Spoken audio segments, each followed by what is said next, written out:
大家好，我是行车王小沈，在我旁边是一辆奔驰的一级，它在这个行驶的过程中啊，感觉到底盘有些异响。现在我们把这个车辆给升起来，来看一下。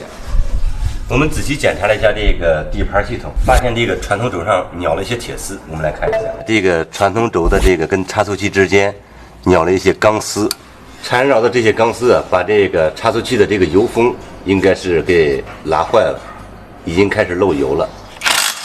现在我们把这个传动轴给拆下来，检查一下这个油封损坏的程度。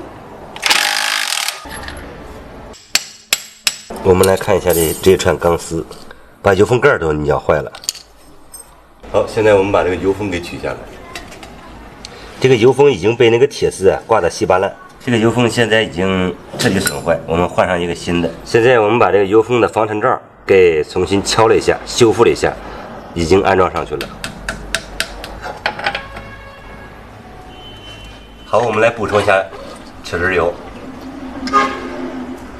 一直到加的加油口往外流油为止。好，通过我们的检查和维修以后，现在已经恢复正常。导致这个故障的主要原因是传动轴上咬了一团钢丝，把这个后桥油封给拉坏了。如果说这些油漏完以后，就会导致我们的后桥彻底损坏。